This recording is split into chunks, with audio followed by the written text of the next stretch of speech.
आंखें खुली, बाहर भोलेनाथ आए ही करके लाला ने देखा तो लाला रोने लगे। जब मैया ने कहा मैं लाला के दर्शन नहीं कराऊंगी, बाबा कहते हैं अगर तू मेरे को अपने लाला के दर्शन नहीं कराएंगे ना मैया, मैं तेरे द्वार पर ही बैठ जाऊंगा। हाँ, कभी ना कभी तो तू अपने लाला को लेकर के बाहर आएगी ना। मैया कहती है मेरे नंद भवन में एक ही दरवाजा छोड़ना है जोगी बाबा, मेरे नंद भवन में ना अनेक दरवाजे हैं, मैं कहीं से भी लाला को बाहर लेके आऊंगी, लेकिन तो को लाला के दर्शन में ना ही कराऊंगी। बाबा ने कहा जैसी गोविंद की इच्छा। और जैसे ही बाबा आगे बढ़े मेरा कन्हैया रोने लगा, और इतना तेज रोने लगा, मैया ने चुप कराने की चेष्टा करी फिर भी लाला नहीं चुपा। नंद बाबा जब घर लौटे, लाला को रोते हुए देखा। नंद बाबा पूछते हैं यशोदा आज लाला रो क्यों रहा है? मैया ने कहा पता नहीं क्यों रो रहा है, लेकिन ये सुबह से ही रोने में। आज कौन आया था? बोले आया तो कोई नहीं था, परंतु द्वार पर एक जोगी बाबा आए थे, कह रहे थे कि लाला को दर्शन करने हैं, लेकिन मैंने लाला के दर्शन ना ही कराए। और जब मैंने उस जोगी बाबा को लाला के दर्शन ना ही कराए ना, तो तब से मेरो लाला रो रहा है। बाबा बोले यशोदा हो सकता है कि कोई वो पहुंचा हुआ बाबा हो, और क्या पता हमारे लाला को शतायु का आशीर्वाद दे दे। एक बार दर्शन कराने में क्या हर्ज जाता है, दर्शन करा दो ना। तो बाबा को जब ढूंढा, बाबा एक वृक्ष के नीचे बैठे हैं। अरे ओ बाबा चलो साथ में चलो। चलो कहाँ? अरे मेरे लाला को दर्शन करने के लिए कह रहे थे ना, अब चलो मैं तुमको लाला के दर्शन कराती हूँ। बाबा बोलते हैं अब ना आऊंगा मैं तेरे लाला के दर्शन करने के लिए। अरे जब आया था तब तो तूने लाला के दर्शन ना ही कराए। लेकिन यशोदा ने विनती करी तो बाबा नंद भवन पहुंचे हैं, और जैसे ही लाला के दर्शन किए, नंद भोलेनाथ कहते हैं अरे ओ मैया जरा अपने लाला को मेरी गोदी में दे दे। डर डर करके मैया ने लाला को बाबा की गोदी में दिया, और मेरे भोलेनाथ ने जब मेरे कन्हैया के दर्शन किए, और मेरे कन्हैया ने जब मेरे नाथ के दर्शन किए, दोनों का एक दूसरे के साथ दीदार हो गया। कन्हैया ने बाबा के कान जोर से नीचे खींचे हैं। सुखदेव बाबा कहते हैं परीक्षित ऐसा लग रहा है कि छोटा सा कन्हैया कुछ कहना चाहता है। और बाबा ने अपने कान नीचे किए, और कन्हैया कहता है अरे ओ बाबा कुछ जल्दी आ गए हो। अरे कुछ दिनों के बाद ना मौसी आने वाली है स्तनों में विष लगा करके हैं, और तुम बड़ी जल्दी आ गए हो आज। लेकिन अभी से तुमको निमंत्रण दे देता हूँ, मौसी जब स्तन में विष लगा करके आएगी ना, तो मौसी के स्तनों का दूध तो मैं पी लूंगा, और जब विष की बारी आएगी तो तुमको याद करूंगा। बाबा बोलते वारे मेरे ठाकुर हैं, कभी भी तो अच्छी चीजों में याद किया करो। जन्म लिया तब नहीं बुलाया है, और अब विष की बारी आ रही है तो हमको बुला रहे। बोले ठीक है मैं जरूर आऊंगा। और इधर मैया को लाला दिया, लाला फिर रोने लगे।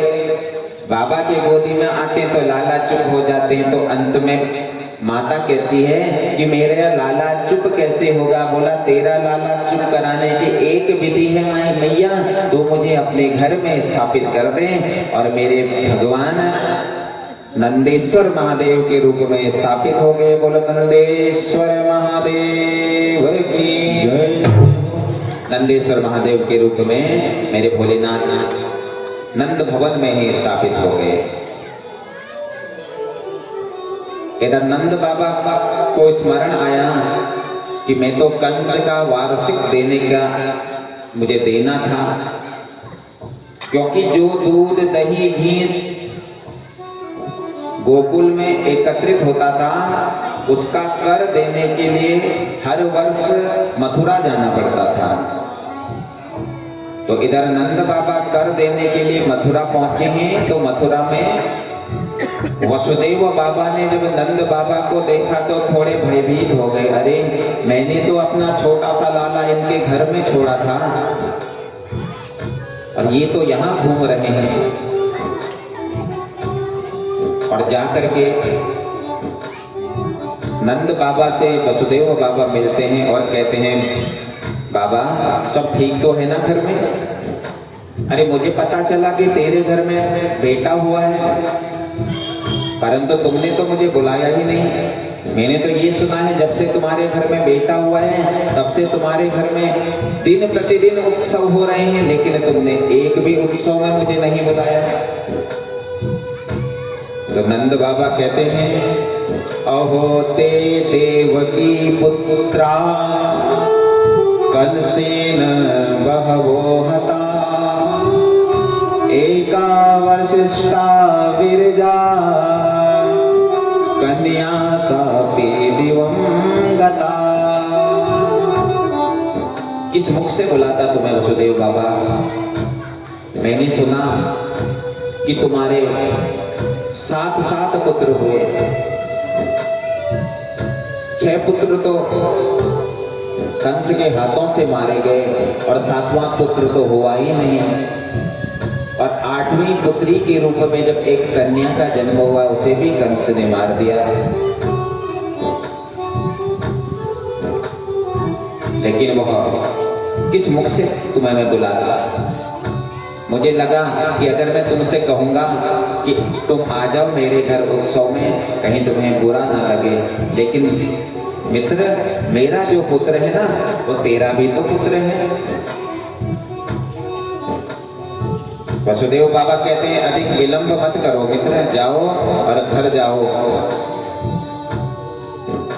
इधर नंद बाबा जब लौटे हैं तो यहाँ कंस की बहन जिनका नाम है पूतना, स्तनों में कालकूट विष लगा करके गोकुल पहुंची है। कंसेन प्रहिता घोरा पूतना बाल घातिनी, शिशुश्चार निर्घंती पुरग्राम वृजादिषु। स्तनों में कालकूट विष लगा करके कहाँ पहुंची हैं? गोकुल पहुंची। घूंघट डाल करके जब गोकुल पहुंची, गोकुल वासियों ने जब देखा पूतना को तो एक दूसरे से वार्तालाप करने लगे। अरे देखो, इतनी लंबी चौड़ी मोटी स्त्री तो हमारे गोकुल में कोई रहती ही नहीं थी, ये न जाने कहां से आई है। हो सकता है कि यह यशोदा के मायके की होगी, कोई बहन होगी। क्या आप यशोदा की बहन हो? बोले हाँ, मैं यशोदा की बहन हूँ। क्या आप मुझे बताएंगे कि यशोदा का भवन कहाँ है? तो सबने यशोदा के भवन का मार्ग बताया। ये छल भेषधारी पूतना जब नंद भवन में पहुंची, यशोदा उस समय गृह कार्य कर रही थी। तो यशोदा ने पूतना से कहा कि बहन, तुम लाला के पलने के पास बैठ जाओ और अगर ये लाला उठ करके रोने लगे तो इसका पलना थोड़ा हिला देना। तो पूतना लाला के उस पलने के पास में बैठ गई और अवसर प्राप्त करते ही पूतना ने छोटे से बाल मुकुंद को उठाया और उठा करके कहीं दूर चली गई और विशाल रूप, आसुरी रूप दिखा करके अपना स्तन पान कराने लगी। तो मेरे गोविंद ने आंखें बंद कर ली।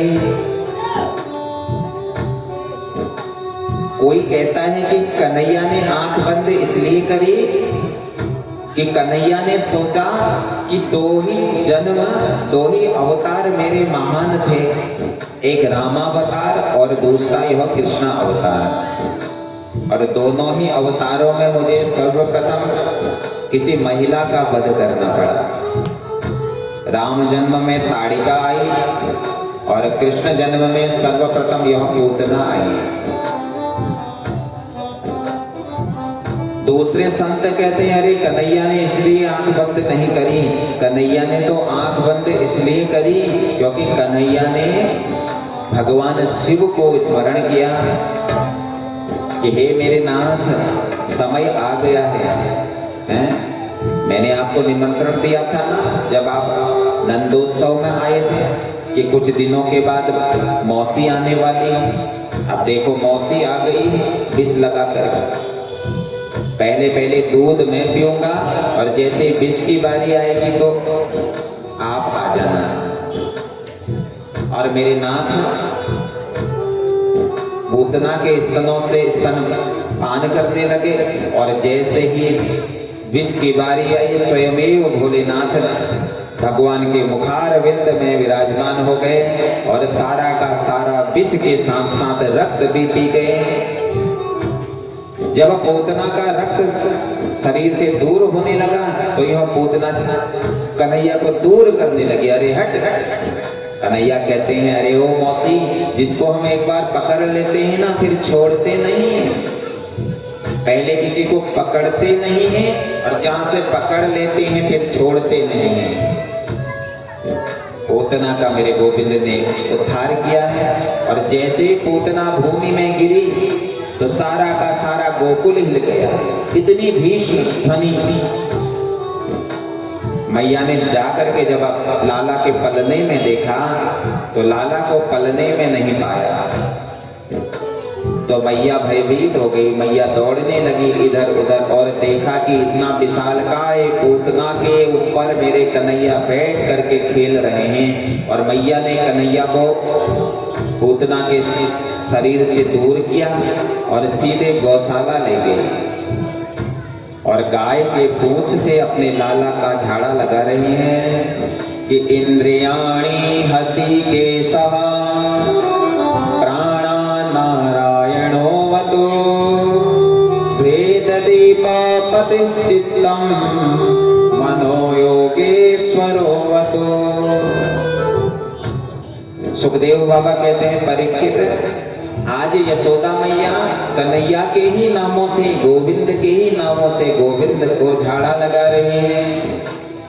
यह है वात्सल्य पुराण। माताओं का एक पुराण होता है वात्सल्य पुराण, जो अपने संतानों के प्रति अध्ययन कराती है। पुत्र चाहे कैसा भी हो परंतु माता कभी कुमाता नहीं होती। कुपुत्रो जायेत क्वचिदपि कुमाता न भवति। माता का पुत्र के प्रति कोई स्वार्थ नहीं है। पिता तो थोड़ा स्वार्थवादी हो सकता है परंतु माता निस्वार्थ प्रेमी होती है। थोड़ा सा कष्ट पुत्र को हो जाए तो सर्वाधिक दुखी ही मैया होती है।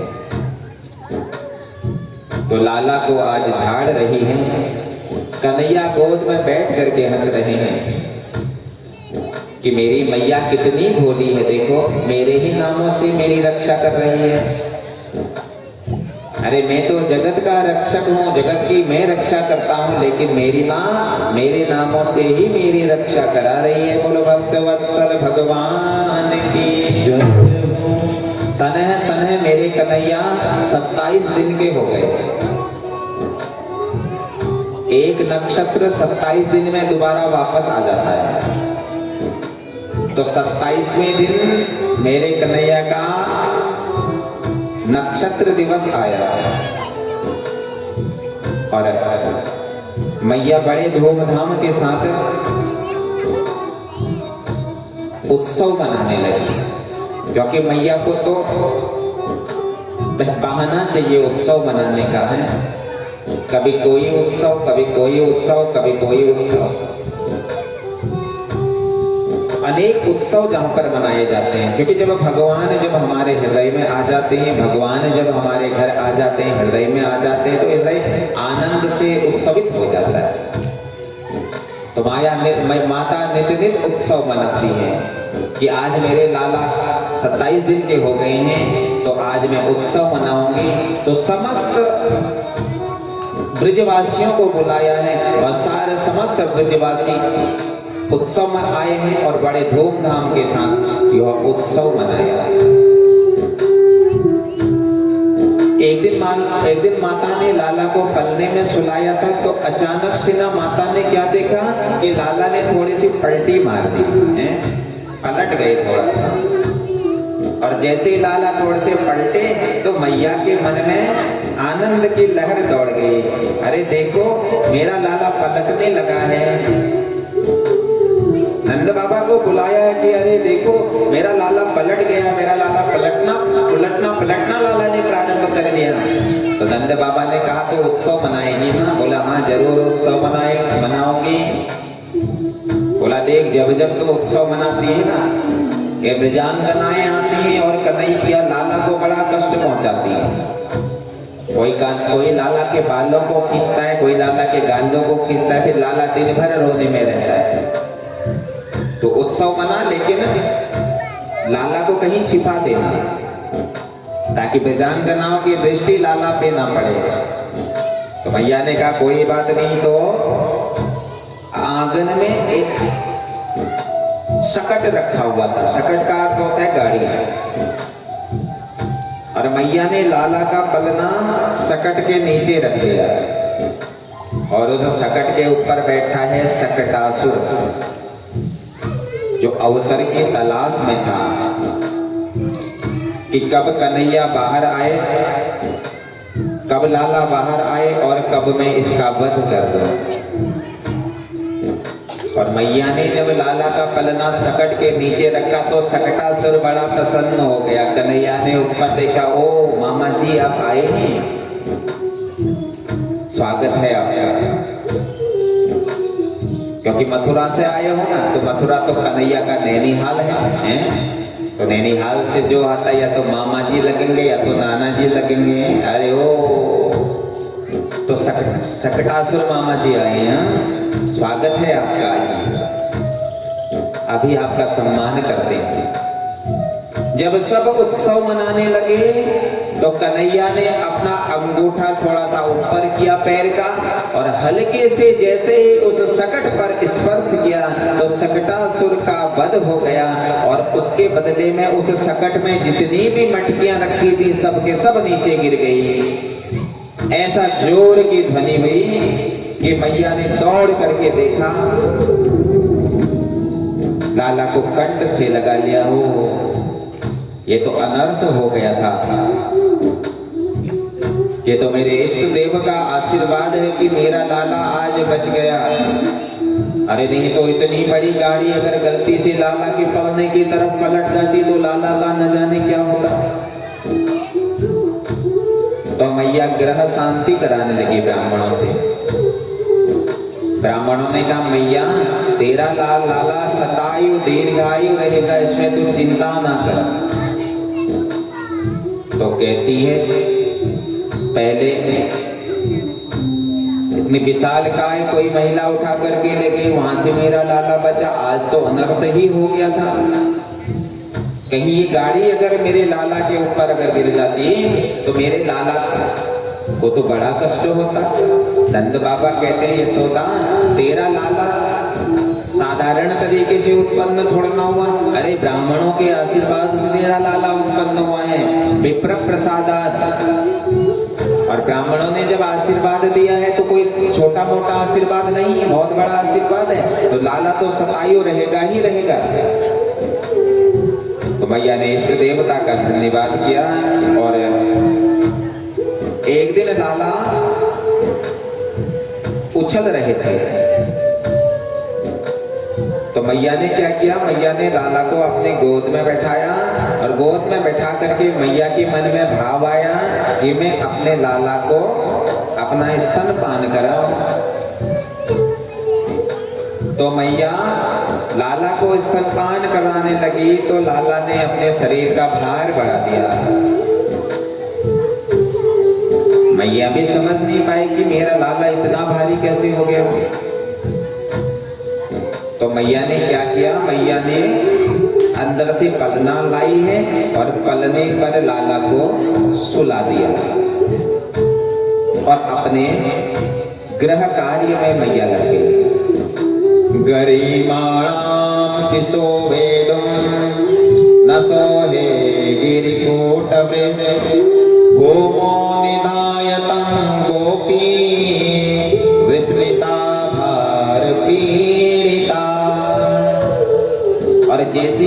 ने लाला को पलने में सुलाया और अपने गृह कार्यों में मैया लग गई तो कंस का ही एक असुर जिसका नाम था तृणावत बवंडर के रूप में गोकुल में प्रवेश हुआ। चारों दिशाओं को इसने तिलकों से ढक दिया, अंधेरा कर दिया सारे ब्रजमंडल में। और भगवान ने ऐसी माया करी कि जब मैया दौड़ करके बाहर आई, मैया को भी लाला का पलना ही ना मिला कि मैंने अपने लाला का पलना कहाँ रखा। तृणावत लाला को लेकर के जब मध्य आसमान में चला गया तो मेरे गोविंद ने अपना भार बढ़ाया तो तृणावत सोच रहा है कि अरे ये मैं किसे ले आया। जिस समय मैंने यह उठाया था उस समय तो यह मुझे छोटा सा बच्चा दिख रहा था, लेकिन ये तो बड़ा विशाल है। लाला को जैसे ही तृणावत ने पकड़ा था और पकड़ करके जैसे ही तृणावत लाला को अपने सर में रख रहा था। जब कोई हल्की वस्तु होती है हम क्या करते हैं, अपने हाथ में पकड़ते हैं, और जब कोई भारी वस्तु अगर हो जाए तो उसको फिर हम सर में रख लेते हैं। जो जब हाथों का भार तृणावत का अधिक बढ़ने लगा तो तृणावत लाला को अपने सर में रखने की चेष्टा कर ही रहा था तो मेरे लाला ने हस्तस्य प्रहार कृत्यश्च अपने हाथों का प्रहार तृणावत के ऊपर किया और तृणावत के शरीर के प्राण निकल गए और कन्हैया वापस अपने पलने में ही सो गई। मैया ने देखा कि लाला पलने में ही है तो तृणावत का भी मेरे गोविंद ने यहाँ उद्धार किया है। और अब बारी आती है मेरे लाला के नाम कर्म संस्कार की। 1 वर्ष के हो गए हैं लाला, लेकिन जब से गोकुल गई हैं तो मैया दिन प्रतिदिन उत्सव मना रही है। तो मैया भूल गई कि मैं लाला का नाम कर्म ही नहीं हुआ अभी तक। तो वसुदेव बाबा ने गर्गाचार्य जी को भेजा और कहा, हे गर्गाचार्य जी, गोकुल में मेरे 2 पुत्र पल रहे हैं, लेकिन जिस घर में मेरे दोनों पुत्र हैं अभी तक उन्होंने उनका नामकरण संस्कार नहीं किया। आप चले जाइए और जाकर के मेरे पुत्रों का नामकरण संस्कार कर दीजिए। तो गर्गाचार्य जी गोकुल पहुंचे हैं और गोकुल पहुंच करके अपना परिचय देते हैं कि मैं ब्राह्मण हूं। तो जब कोई कहता है कि मैं ब्राह्मण हूं तो हम लोग भी पूछ लेना, पंडित जी आप नाम कर्म कर लेते हैं?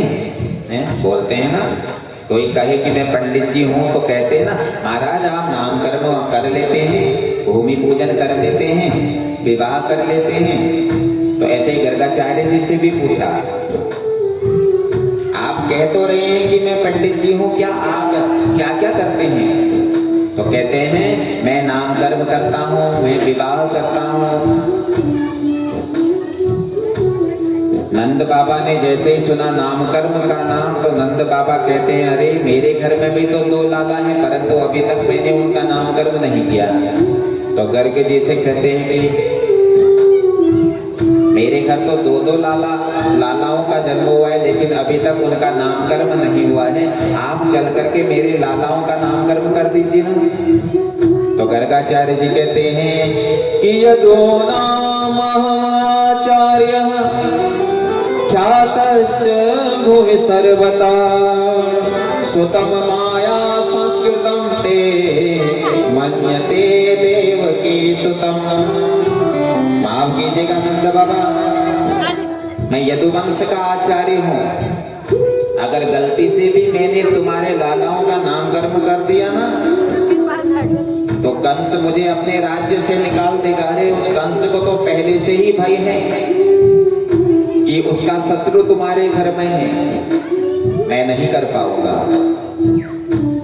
क्योंकि मुझे पता है अगर तुम लाला का नाम कर्म करवाओगे तो तुम उत्सव कर रहे हो।